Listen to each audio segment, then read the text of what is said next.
Hello, this is Anthony Watt with the Quad City Times, the Moline Dispatch, and the Rock Island Argus, and I am here with Augustana Professor David Dehnel, and we are talking about the incidents at the U.S. Capitol on January 6th.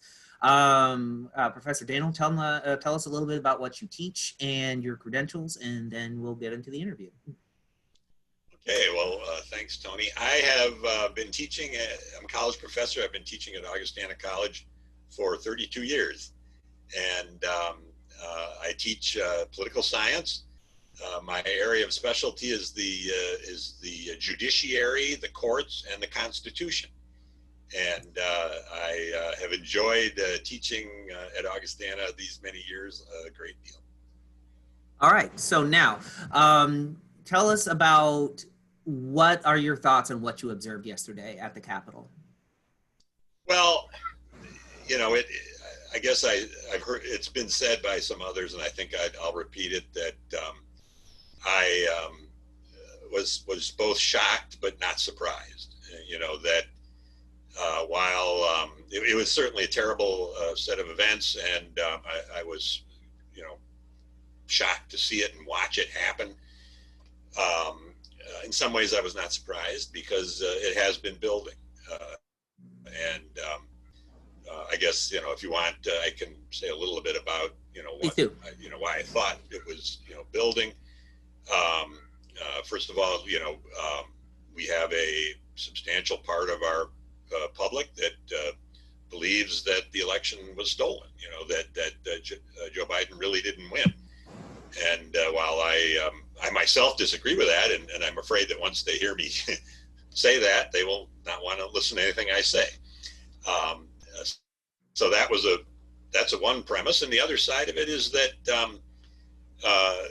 why I wasn't so surprised is that we've had protests like this before, and the intensity of feeling is in evidence. I mean, in Michigan there was a plot to kidnap the governor. And there was a protest in which armed Americans went into the state capitol. And so, you know, given these events, these feelings, and President Trump's willingness to promote it, to urge it on, that it was not a surprise, although it was terribly shocking to watch. All right, so that being said, there's a lot of information floating around out there right now. What is the most important thing that, or things, if you want to throw out a couple, that people need to know about this situation as they're trying to inform themselves about it? Yeah, that's such a good question, and you know, I'll do my best, I guess you could say. Huh? I'll say two things. I mean, one thing I'll say is that Joe Biden did win. It's important for people to know that. You know, I know, you know, the other day, Ted Cruz got up in his speaking about his objections and said, you know, well, shouldn't we just investigate and look into this? And what I want people to know, I wish they could understand that this has been done. There has been a thorough investigation by the people who properly should do it. The Attorney General of the United States, William Barr, who was a longtime loyalist and supporter of Donald Trump, carried out an investigation, and cases were brought to the courts throughout the country to look at the concerns. So you know, this has happened. The election has been done carefully and carefully examined, and Mitch McConnell, the Republican leader in the Senate, agrees. Joe Biden won. So that, you know, I hope I'm not optimistic, but I'm hoping people will okay. Get to know that. The other thing I want to just say that's important for people to know is that disagreement is normal in politics.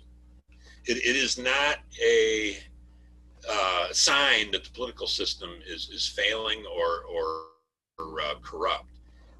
There's a tendency for Americans to assume, and in fact, this has been proved in surveys, that most people agree with them.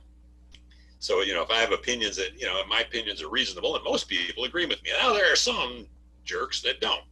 But if we believe that most people agree with us, and we say, but the government isn't doing what I want it to do, then then there must be something wrong with our democracy.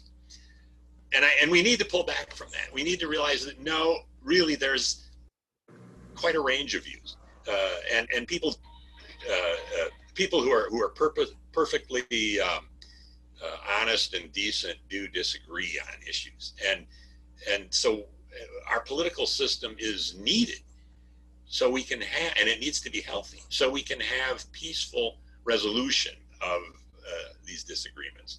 They're real, and they're not terrible, and they can be resolved, but they're a part of political life. Conflict is a part of political life. All right, thank you. I think that is everything we need. And again, I appreciate you taking some time to help us add some context to what the readers are seeing elsewhere. So you have a good day, and thank you for your time.